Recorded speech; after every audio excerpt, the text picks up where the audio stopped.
الشیطان اللعین الرجیم بسم اللہ الرحمن الرحیم الحمد للہ رب العالمین والصلاة والسلام علی محمد وآلہ الاطہار اما بعد۔ عزیزان گرامی، بندگان خدا، روزہ داروں، آج ماہ مبارک کی 29ویں تاریخ ہے۔ یقیناً ماہ مبارک کے آخری ایام ہیں۔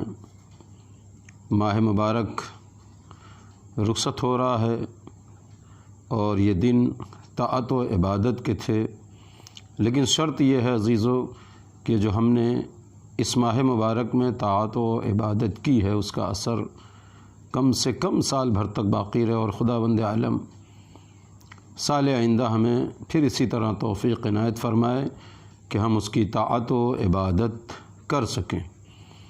29ویں دن کی دعا اس طرح ہے: بسم اللہ الرحمن الرحیم، اللہم غشنی فیہ بالرحمہ وارزقنی فیہ التوفیق والاسماء وطہر قلبی من غیاہب التہمہ یا رحیماً بعبادہ المؤمنین۔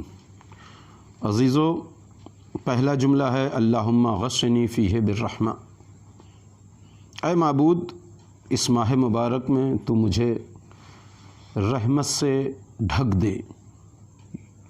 اس میں ایک لفظ آیا ہے رحمت۔ رحمت کا استعمال تو سب کرتے ہیں، رحمت کا اردو میں بھی استعمال کرتے ہیں، لیکن رحمت کے معنی اگر ہم لوگ جان جائیں تو بہت اچھا ہے۔ رحمت کے معنی ہیں شفقت، امان، مہربانی، دلسوزی، اظہار مہربانی، لیکن یہ لفظ خدا کے لیے جب استعمال ہوتا ہے تو وہاں بندوں کے ساتھ احسان کرنے کے لیے استعمال ہوتا ہے، یعنی بندوں کے ساتھ احسان کرنے کے لیے رحمت کے معنی استعمال ہوتا ہے۔ جیسے کہ اور خدا کی رحمت بھی دو طرح کی ہے۔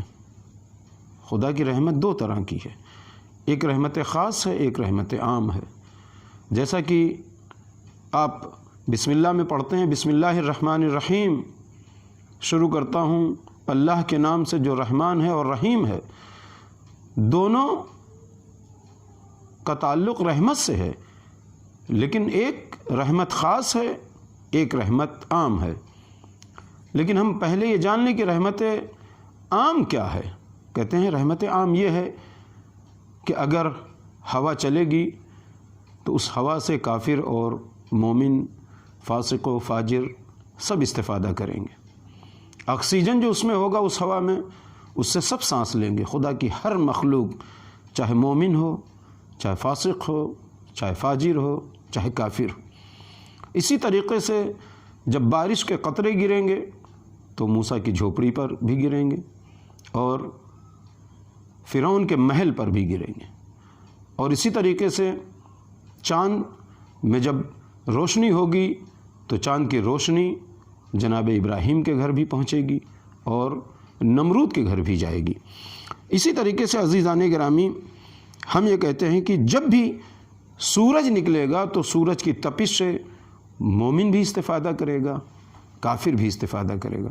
تو کچھ رحمت اس کی عام ہے کہ جو کسی کے لیے خاص نہیں، مومن، فاسق، مومن، فاجر، کافر، مشرک، منافق سب اس سے استفادہ کرتے ہیں۔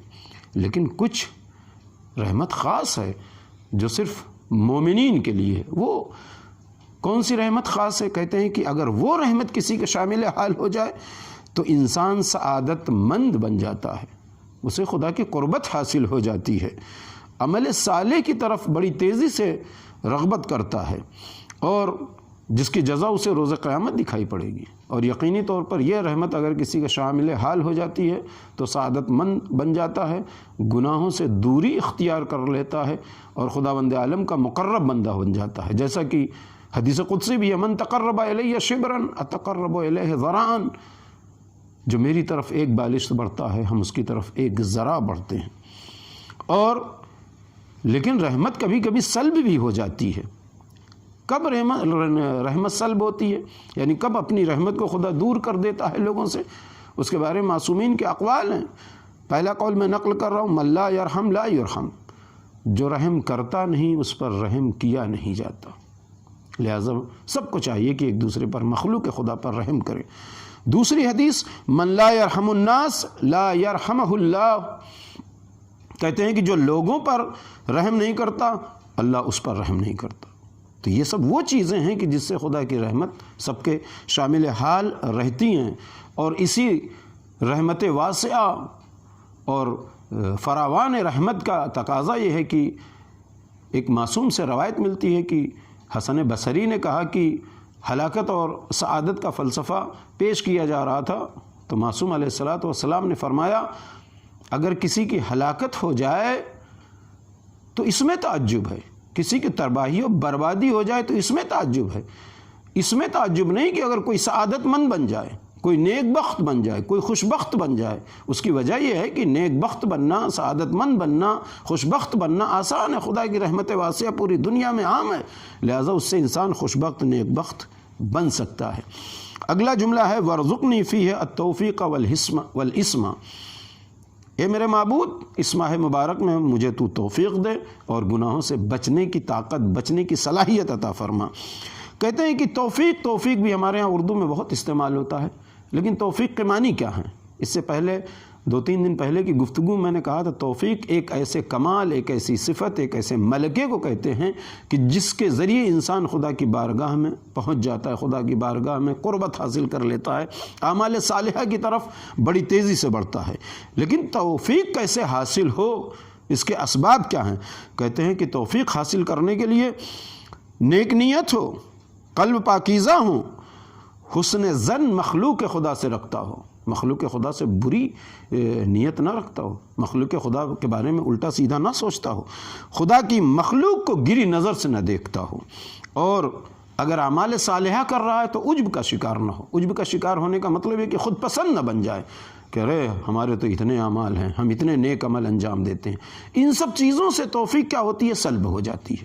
والاسم، اور خداوند عالم ہمیں گناہوں سے محفوظ رکھنے کی توفیق عطا فرمائے۔ اس کا مطلب یہ ہے کہ جب انسان نیک نیت ہوگا، حسن ظن مخلوق خدا سے رکھے گا اور خدا کی بارگاہ میں آگے بڑھے گا تو خداوند عالم اسے توفیق عطا کرے گا، یعنی ایک صفت دے گا، ایک کمال دے گا، نیک نیتی دے گا، اور انسان خداوند عالم کی طرف بڑی تیزی سے بڑھے گا۔ سلب توفیق کے لیے بھی اب اسی کے برعکس کر لیجئے کہ نفاق اور بے ایمانی جس کے دل میں بسی ہوئی ہوتی ہے وہ یقینی طور پر اس کے ہاں خداوند عالم توفیق نہیں دیتا، اور اپنے آپ کو بلند جو سمجھتا ہے، زمین پر جو بلندی چاہتا ہے، خدا کی مخلوق کو گری نظر سے دیکھتا ہے، تو خداوند عالم اس سے توفیق سلب کر لیتا ہے۔ ہم نے اسباب توفیق جو بتایا اسی کا اگر آپ برعکس کر لیجئے تو پتہ چل جائے گا کہ توفیق کیسے شامل ہوگی اور کیسے توفیق سلب ہوگی، کیسے توفیق جائے گی۔ اگلا اور آخری جملہ، وَطَّهِّرْ قَلْبِي مِنْ غَيَاهِ بِالتُّهْمَةِ، اور اس ماہ مبارک میں پالنے والے تو تہمت کی تاریکی سے پاک رکھ۔ تہمت ایک بہت بڑا گناہ ہے جس سے ایک انسان کی عزت سے کھلواڑ کیا جاتا ہے، جو اس شخص میں پایا نہیں جاتا اس صفت کو اس کی طرف منسوب کرنا، اسے تہمت کہتے ہیں۔ مثلا کسی شخص کو کہہ دے کہ فلاں شخص ایسا ہے۔ تہمت کے بارے میں امام سے روایت ہے کہ جب کوئی مومن کسی مومن پر تہمت لگاتا ہے تو اس کے دل سے ایمان جاتا رہتا ہے، اس کے دل سے ایمان جاتا رہتا ہے، اور جب کسی کا ایمان چلا جائے تو اس کے دل میں کیا بچتا ہے۔